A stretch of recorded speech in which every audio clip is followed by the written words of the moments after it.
وأما بتايبتيش بمدخل كان بخواي أرزو آسمان كان قسم اغتيال تانا كان يقيك ودود بخواي أرزو آسمان كان قسم قائمة بوريزة كنوك أو قائمة صوت شلو بينجناوي كأهلي سنة بلاويان كردوتو لو سري الزبيرة خلشان تياكوش هتا موصل انجا بدستي كرد لا دينية مرتدة كانجتان كوجن جگەلەوەی کە خۆشیان دێنەی کوژن و تەسویریەکەن بۆی لەوێ تەرفیعی پێ بکە هەروکو چۆن کە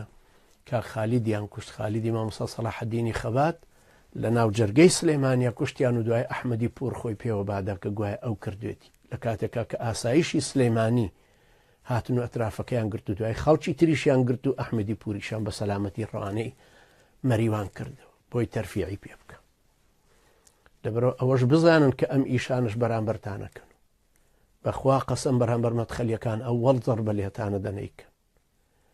لە ئێمە ئەترسن تا ڕادێک ئەڵێن چونکە گەر چوارمان لێ کوشتن لە ئەهلی سەلەفیە جیهادیەکە مقاومەمانەکەن ئەوانەی سووریانمان بۆ دێنەوە یا خۆیان دروستە بنەوە بەرامبەرمان بەڵام ئەڵێن مەدخەلیەکان سەریشیان بڕی ئەڵێ باشە و عەبادی وەلی ئەمرمان کۆڵیشتان لێ نادەن چونکە ئێوە لە سەتا سەد بە وەهابی ئەزانن ئێمە بە وەهابی نازانن بەڵام ئێوە بە وەهابی ئەزانن کە هاتە سەر حوکمیان هەمومان هەر بە ئەهلی ئەبوبەکر و عومەر ئەزان خوا لێیان ڕازی بێ یەکەم زەحیە لە کەرکووکە لەو ناوچە دابڕاوانەیە کە ئێستا تەسلیم بە حەشدی وەحشی کراون یەکەمین زەربە بەر ئەو کەسانەکە و کە مەدخەلی بوون ئەوان ناچار بوون ڕیشان بتاش مامۆستا جومعە لە کەرکووکە ئەو کەوتە ژێر تینی دژە تیرۆرە کە بانجیان کردوتیان قسە لەسەر جیهاد و مقاومە ناکەی بە هیچ شێوەیە زەختی گەورە کەوتە سەر ئەو باڵە سەلەفیانەی کە دەرکەوتە بوون پێشتر حەشدی وەحشی هەر کەسێ بگرێ لەو مەدخەلیانە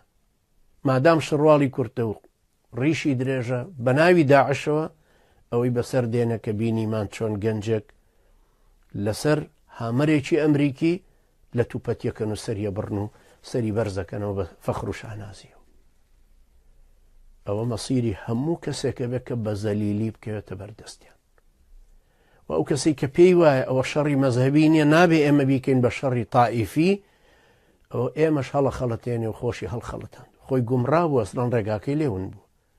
چکە تەرەفی مقابل ئەڵێ ئێوەی ئەحفادی ئەبوبەکر و عومەر و عایشە ئەگەر تەخفیفی کاڵێ ئێوەی ئەحفادی سەلاح الدینی ئەیوبی کە دەوڵەتی فاتیمی ئێمەتان ڕووخاند لەبەرەوەهانە بە حەقدێکەوە کارەکەن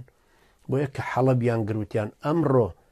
تۆڵەمان کردەوە بۆ عەلی کوڕی ئەبی تاڵیب لە معاویە کوڕی ئەبی سوفیان ئەوە ئەهلی شام هەمووی بە سەربازی معاویە کوڕی ئەبی سوفیان ئەزانن